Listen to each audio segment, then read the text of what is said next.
Alright, ladies and gentlemen, welcome back to the Tuesday Night Special, and now it's time for us to talk about what happened during the second half of Monday Night Raw from San Francisco, California. And the fact that I did not make any form of Carmen Sandiego joke is a crime. Oh, I forgot, we saved that for San Diego, not for San Francisco. Right. Thank you, Maestro. Either way, folks, Monday Night Raw for the second half would kick off with none other than R-Truth and Carmella in the ring, cornered by the people trying to chase them down for the 24/7 championship.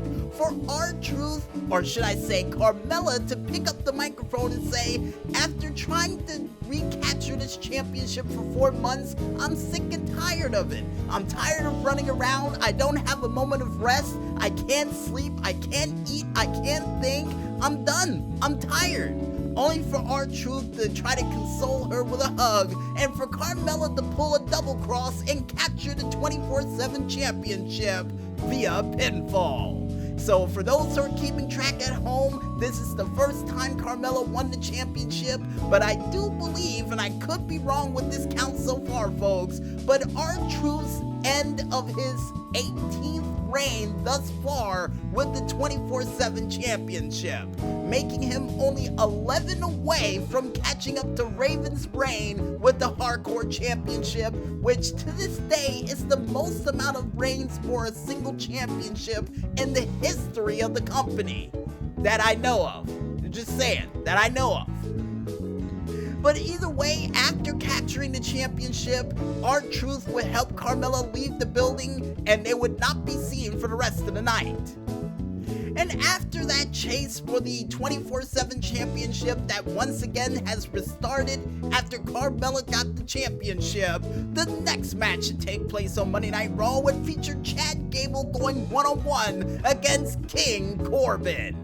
And King Corbin now with a brand new crown, scepter, and even robe after what Chad Gable did last week on SmackDown by not only ripping up the robe, smashing the crown, and even tearing up the scepter along with the throne of the new king after all the short jokes he made last week. And do you think King Corbin would learn his lesson after last week? Absolutely not. But before we go into the fact that he should have learned his lesson, King Corbin would come out with a new black crown and even a dire wolf skin robe, along with a new black scepter to go along with his kingdom, which I would have to say, not bad. Not bad look for the new king. But during this match, besides the King's new fashion statement and brand new entrance that is now regal-like, you would see Chad Gable getting his revenge with a German suplex. Not only that, but a interesting capoeira kick in the corner on 3 separate occasions, and even a Kurt Angle-like moonsault for a near fall. But the King would come back during this match with a choke slam and even a modified version of a lifting cutter during this match for a near fall, and would still not be able to beat Chad Gable. So after all of those moves failed, and instead of going for a deep 6 or an end of days like you think he would during this said contest, but instead would decide to take out his scepter and hit it right directly into the gut of one Chad Gable, for Chad Gable to win this match via disqualification and then get knighted Bugs Bunny style by Baron Corbin, with him hitting him in the back of the head with his scepter. So yeah, not a good night for Chad Gable, but at the same time proving what type of king we're gonna have for the next several months on Monday Night Raw. Almost the same way of what, King Barrett or King Sheamus. Either way, not a very good king, no matter which way you slice it. And immediately after that moment of pain for Chad Gable, we would get another backstage vignette of who is the authors of pain, for the authors of pain to show people who they are by going out of the interviewing room still donning their beautiful suits and beating the ever-living Daylight's flag tag out of the former Raw Tag Team Champions of Kurt Hawkins and Zack Ryder, only to sit back in the interviewing seats telling them that nobody is man enough to fight against the Authors of Pain. And man, how the tables have turned for the Major Brothers. From going on to WrestleMania for a tag team championship match, only to lose the belts, then to get the crap beaten out of them every single week by every single tag team known to man, and now getting beat up during a vignette. Come on! Well, you know, maybe their luck will turn around somewhere near the Survivor Series. Who knows? And I guess besides the Major Brothers getting flag tagged backstage by the Authors of Pain, the next match to take place on Monday Night Raw would see none other than a fatal 5-way #1 contenders match for the Universal Studios of Orlando, Florida's championship for the season premiere next week for Monday Night Raw. And it would feature none other than Rey Mysterio, Bobby Roode, AJ Styles, Shinsuke Nakamura, and the one and only Ricochet. And during this match, action would be quick and fast, and so would the eliminations. Cause the first elimination to take place during this match after Bobby Roode would get hit with a recoil would be Ricochet, who would get hit in the face with a Kinshasa.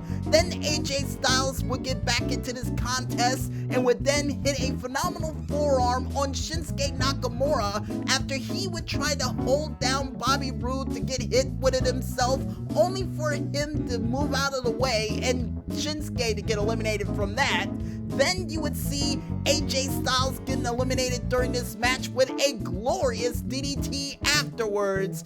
For the two remaining people in this match to be Bobby Roode and Rey Mysterio.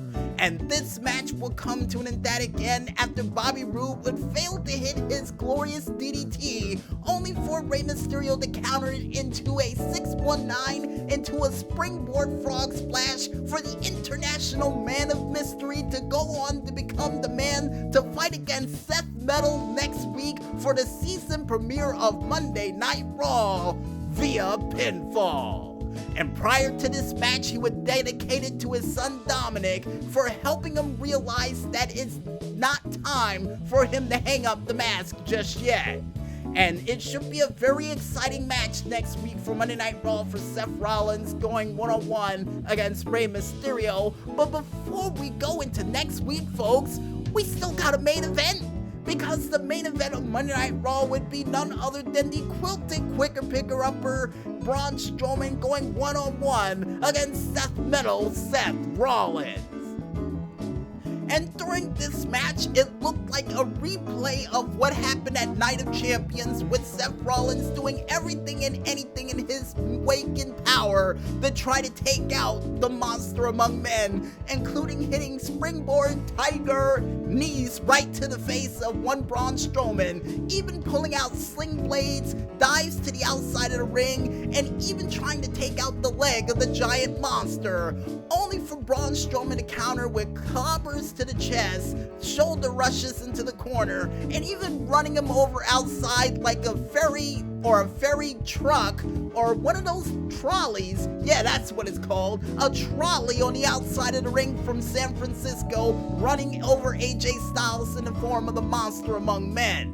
But unfortunately, this match would come to an emphatic end after Braun Strowman would try to take out Seth Rollins once and for all, only for the lights to go out, and next thing you know, the Fiend to show up and do a mandible claw to Braun Strowman. For so long, they had to loop the music at least a good 12 times for Braun Strowman to get taken out, and then for Seth Rollins to cower over in the corner screaming, almost sounding like Pee Wee Herman, but yeah, almost sounding like Pee Wee Herman in the process, only for Braun Strowman to get up, still get choked out, and after he got choked out, lights would fade to black, laughter, and that is it for this week's edition of Monday Night Raw. It would be the last time we would see the graphic for Monday Night Raw in the way that it is, and the last time we would hear the song from Papa Roach of Born for Greatness, because as of next week, folks, we get brand new graphics and the song from Skillet, Legendary, that will kick off Monday Night Raw to start off its season premiere with a championship match and and even a episode of Ms. TV that will feature not only Hulk Hogan, but Ric Flair in its wake, and even an appearance from Brock Lesnar. So it's a very stacked show that'll take place in the deserts of Phoenix, Arizona. And if you're listening out there, Matt, what's up, man? They're coming to you. And with that little miniature shout out of the way, folks, I think it's time for us to go ahead and grab a glass of water, listen to these musical tunes, because when we return, we'll be back with more of this Streetlight Delight as the Tuesday Night Special rolls on right after this. So don't go anywhere just yet, folks, and stay tuned.